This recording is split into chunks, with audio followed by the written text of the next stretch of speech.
Algebra 2 Cram, New York State Algebra 2 Regents, Common Core, Logarithmic Formula Basics. Concept number 4, memorize log base b of 1. The odds of someone doing exactly what you tell them to do is pretty slim, but I guarantee that if you cram with me, you'll become an Algebra 2 master. What we're doing here is super effective. I'm coaching you to turn your wants and desires of getting an A or perfect test scores into a brand new paradigm. I want to include everyone who needs a boost in Algebra 2, and if I could stick every single math student with a syringe containing a healthy dose of eye-opening awareness of their inner mathematical genius, I probably would. So inbox me at memedicine@gmail.com to order and purchase the complete Algebra 2 cram session. You have lots of peers, classmates, and colleagues who could benefit from this cram session as well, so tell them to inbox me at memedicine@gmail.com so that they too can order and purchase the complete cram session. You'll be glad you spread the word because they'll make great study buddies. Let's delve into the concept. Logarithmic formula. Solve log base b of 1. Definitely press pause if you need to, and I'll give you a moment to think. This is one of the basic logarithmic formulas that you should definitely memorize.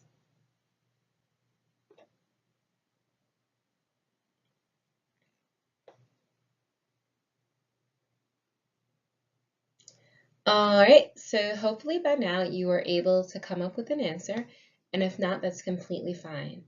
Now, before mentioning the exponent that yields a power or result of 1 for any base b, we first need to understand the general format for an exponential function because it's the basis of any logarithmic function, okay?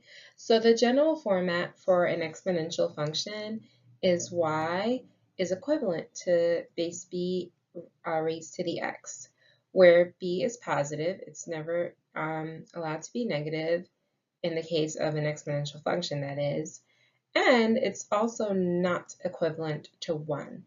Okay, and if you want the reasoning for this, refer back to the initial session in the exponential function series. So here goes our exponential function demonstrated on a coordinate plane, okay?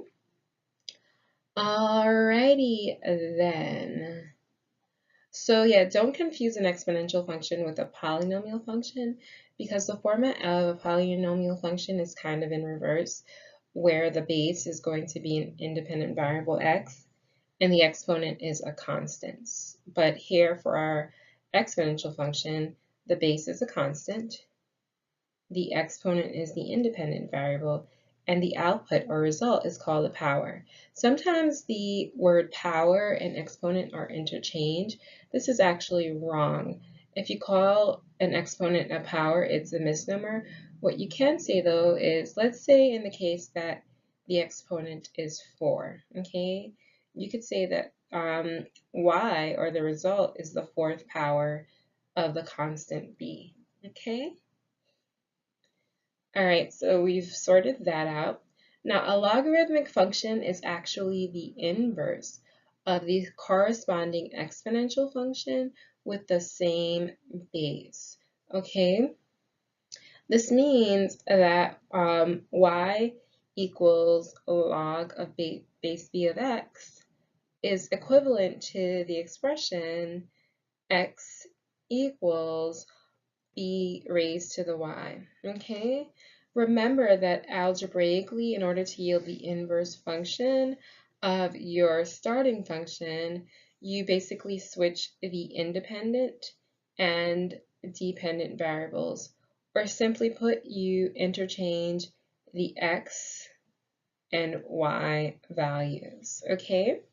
So for this or any inverse functions, as you can see, constants remain the same. They remain in the same position.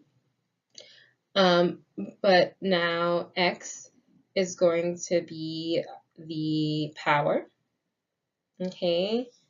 And y becomes the exponent in the inverse logarithmic function that corresponds to its inverse exponential function, okay?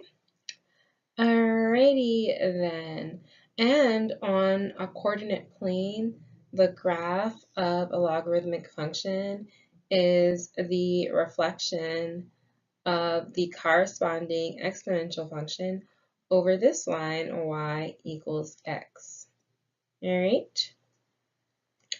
In the case of log base b of 1, we can re-express this statement as y equals log base b of 1. All right, that's why it's rewritten as such here. And an equivalent expression for y equals log base b of 1 is obviously going to be 1 equals b to the y power, because here we're given our x value. So all we did basically was plug it into this inverse, simplified inverse format, okay? The base we're given is b, and we don't know y, all right? So I want you to see some parallels here between what I just explained to you about a basic logarithmic function and our specific example. And since the base here, we're told for the originating exponential function can't be equivalent to 1, and the base is a constant, that rule still holds true for the inverse logarithmic function. The only exponent that can yield a power of 1 would have to be 0, okay? Therefore, 0 equals a log base b of 1. So you should definitely memorize this, okay? This is our answer, or the solution. 0 equals log base b of 1, or the log base b of 1 is equivalent to 0, which means for the originating exponential function, how would you say this now? 0 or b to the 0 power equals 1, okay? Yeah, I think I confused that. Just scratch that. Just know that in order to yield an answer of 1, a base has to have an exponent be raised to the exponent 0, unless the base is itself 0, but here we have a caveat that the base cannot be equivalent to 0, okay?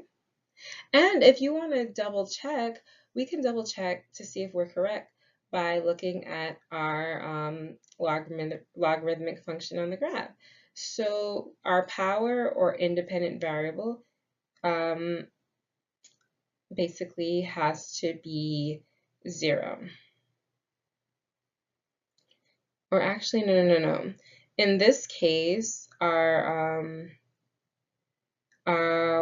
power is 1. Okay, yeah, the input is 1, and we have an output of 0 because you don't travel in any direction in the y direction. So for the input value of x is equivalent to 1, we get an output or an exponent of 0, okay? All right, I know things are kind of confused, but if you play this once or twice, you'll see that everything's kosher. All right, so intellectual comprehension of this material is not difficult.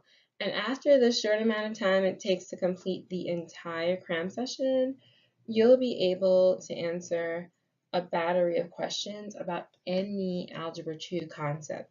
So inbox me at memedicine@gmail.com to order and purchase the complete Cram session. Thanks for tuning in.